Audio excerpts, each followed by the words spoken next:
नमस्कार दोस्तों, हमारे चैनल में आपका स्वागत है। इससे पहले के वीडियो हम लोग देख चुके हैं। आज हम लोग देखेंगे सिंपल प्रेजेंट टेंस।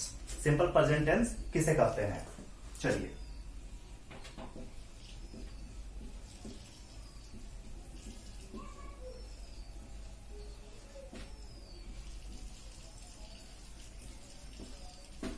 देखिए, सिंपल प्रेजेंट टेंस का पहचान क्या होता है।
देखिए, सिंपल प्रेजेंट टेंस किसे कहते हैं।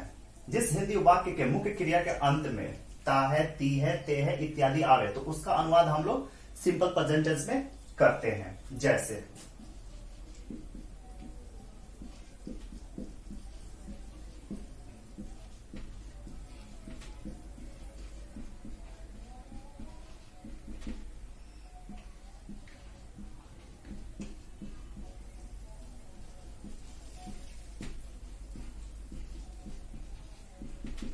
जैसे वो पटना जाता है, हम लोग खेलते हैं। इन दोनों वाक्य के अंत में ता आ रहा है, ते आ रहा है, तो इससे हम लोग अंदाजा लगाते हैं कि ये क्या है, सिंपल प्रेजेंट टेंस है।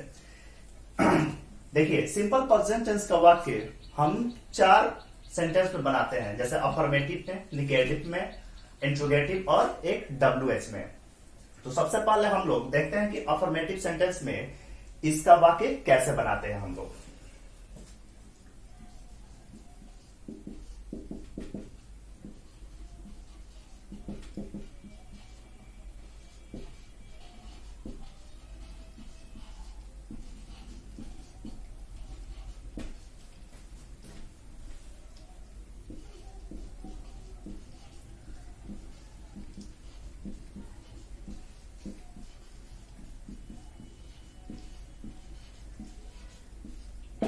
देखिए, अफर्मेटिव सेंटेंस में वाक्य बनाने का नियम।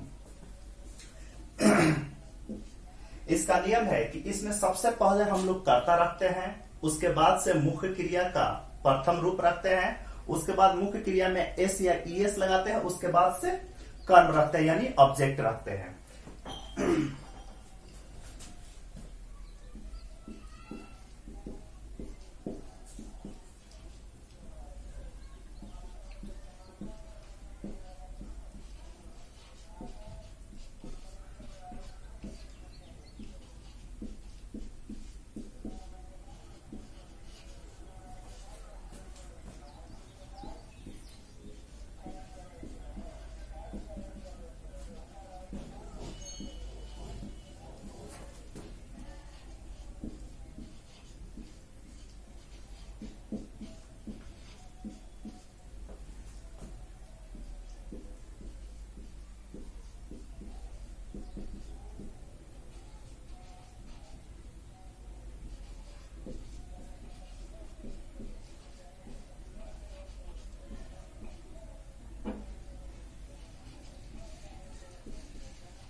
देखिए सबसे पहले हम लोग कर्ता रखते हैं, उसके बाद मुख्य क्रिया रखते हैं, उसके बाद मुख्य क्रिया में एस या ईएस लगाते हैं, उसके बाद कर्म रखते हैं यानी ऑब्जेक्ट रखते हैं। जैसे इसका स्ट्रक्चर देख लीजिए, subject plus verb one plus S या ईएस प्लस ऑब्जेक्ट।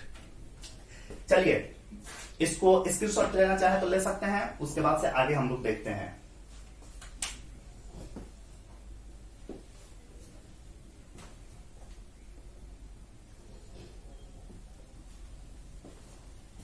चलिए इसके आगे आप देखते हैं हम लोग।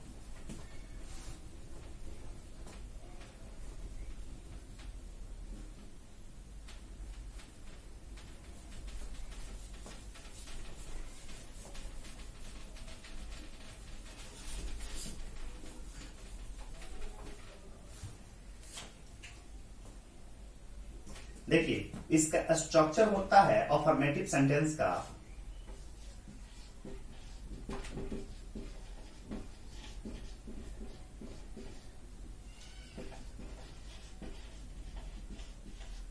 अफर्मेटिव सेंटेंस का जो अभी नीचे लिखवाए थे, स्ट्रक्चर होता है subject plus verb one plus S या ईएस प्लस ऑब्जेक्ट। देखिए अब कंडीशन ये आ जाता है कि वर्ब में हम लोग एस या ईएस किस में लगाएंगे और किस में नहीं लगाएंगे। तो इसमें अफर्मेटिव सेंटेंस में बनाने के लिए एस कहां पे लगाएंगे और एस या ईएस कहां पे नहीं लगाएंगे, उसके लिए दो रूल होता है। जैसे रूल वन,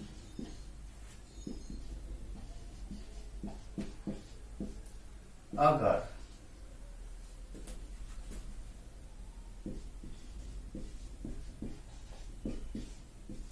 हिंदी वाक्य का कर्ता यानी सब्जेक्ट ही सी इट आवर एक नाम हो तो उसमें एस या ईएस लगाते हैं। और रूल टू कहता है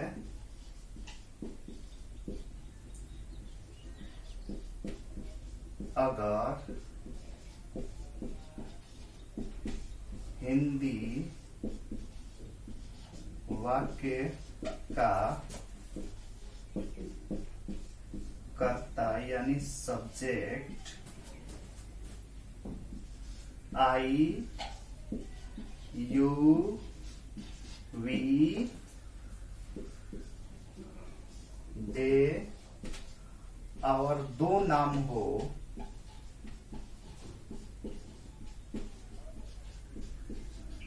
तो उसमें एस या ईएस नहीं लगाते हैं। देखिए कह रहा है कि अगर कोई वाक्य हम लोग बना रहे हैं, अगर किसी वाक्य को हम लोग ट्रांसलेट कर रहे हैं अफर्मेटिव सेंटेंस में, तो अगर किसी वाक्य का सब्जेक्ट यानी कर्ता अगर आ रहा है इसमें से, इन चारों में से कोई एक हो, ही सी इट या कोई एक नाम हो, तो उसमें हम मुख्य क्रिया में एस या ईएस लगाएंगे। अगर आई यू वी दे और दो नाम हो, एक ही वाक्य में दो नाम हो या इन चारों में से कोई एक हो, आई हो, यू हो, वी हो, दे हो या दो नाम हो, तो उसमें हम मुख्य क्रिया में एस या ईएस नहीं लगाएंगे। चलिए इसके बाद हम लोग कुछ वाक्य को देखते हैं और उसको ट्रांसलेट करते हैं अफर्मेटिव सेंटेंस में।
देखिए सबसे पहले इस वाक्य को देखिए, यहां पे वह आया है, वह का इंग्लिश होता है ही, वह स्कूल जाती है। देखिए यहां पे लड़की है तो इसके लिए सी लगेगा, देखिए सी गोज टू स्कूल। देखिए जाना का सिंपल फॉर्म, सिंपल जो वर्ब होता है वो गो होता है, और इसमें हम क्या लगाए हैं, ईएस लगाए हैं, क्योंकि यहाँ पे सी है। हम लिखवाए हैं रूल में कि अगर ही, सी, इट या कोई एक नाम हो तो उसके मुख्य क्रिया में यानी वर्ब में एस, ईएस, एस या ईएस लगेगा। अगर इन चारों में से नहीं रहेगा तो उसमें एस या ईएस नहीं लगेगा। यहां पे देखिए हम लोग किताब पढ़ते हैं, हम लोग यानी वी होता है, वी, तो इसमें एस या ईएस मुख्य क्रिया में नहीं लगाते हैं। देखिए वी रीड बुक, देखिए यहां पे मुख्य क्रिया है, यहां पे इसमें एस या एस नहीं लगा क्योंकि यहां पे वी है। जैसे आई, वी, यू, दे या दो नाम हो उसमें एस या एस मुख्य क्रिया में एस या एस नहीं लगाते हैं। यहां पे देखिए सीता रोती है, हो जाएगा सीता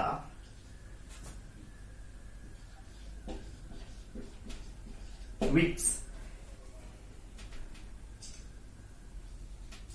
सीता वीप्स यानी सीता रोती है। यहां पे एस लगा है क्योंकि यहां पे एक नाम है। अब देखिए यहां पे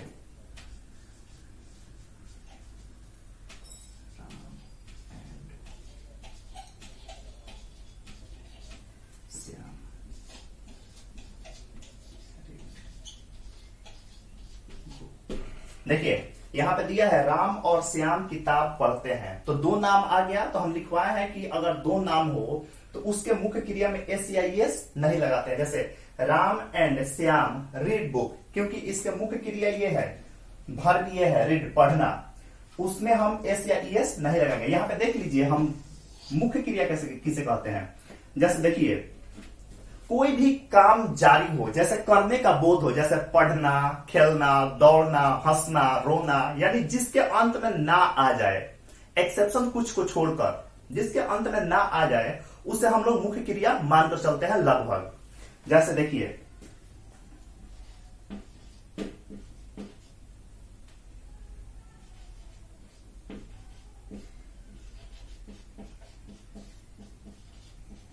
वह स्कूल जाती है, तो वह का हो जाएगा सी गोज टू स्कूल। तो देखिए ये हो जाएगा सब्जेक्ट, वह जो है वह स्कूल जाती है। कौन स्कूल जाती है, वह यानी सी, तो सी हो जाएगा सब्जेक्ट। जो वाक्य में कार्य को करता है उसे हम लोग सब्जेक्ट कहते हैं। सब्जेक्ट का हिंदी होता है करता, यानी काम करने वाला। जो वाक्य में कार्य को करता है उसे हम लोग सब्जेक्ट कहते हैं। उसके बाद से देखिए यहाँ पे स्कूल और जाति, जाति यानी कार्य हो रहा है। कौन स्कूल कौन जा रही है, वह जा रही है, तो वह हो गया कर्ता। अब क्या कर रही है, तो जाने का काम कर रही है, तो जाने का काम यानी क्रिया हो रहा है, तो उसे हम लोग बोलते हैं वर्ब, यानी गोज जो होगा गोज, इसको बोलते हैं हम लोग वर्ब। और यहाँ पे स्कूल यानी कार्य का जहां जिससे बोध पड़ता है, कार्य का बोध जिसपे पड़ता है वह जा रही है। कहां जा रही है, तो स्कूल जा रही है, यानी कि कार्य का बोध, जाने का बोध जो है वो स्कूल पे पड़ रहा है, तो इसे बोलते हैं ऑब्जेक्ट। तो देख लीजिए छोटा मोटा समझ लीजिए कि कार्य जो कार्य करता है उसे हम लोग कर्ता कहते हैं, यानी सब्जेक्ट। क्रिया जिससे होती है, क्रिया होती है, उसे हम लोग बोलते हैं वर्ब। और क्रिया का फल जिस पे पड़ता है, कार्य का फल जिस पे पड़ता है, उसे हम लोग बोलते हैं ऑब्जेक्ट यानी कर्म। तो इतना क्लियर है। इसके बाद से आगे नेक्स्ट वीडियो में हम लोग देखेंगे निगेटिव सेंटेंस, इंट्रोगेटिव सेंटेंस और WH वर्ड। चलिए इतना ही आज के लिए, बस इतना ही। जय हिंद, जय भारत।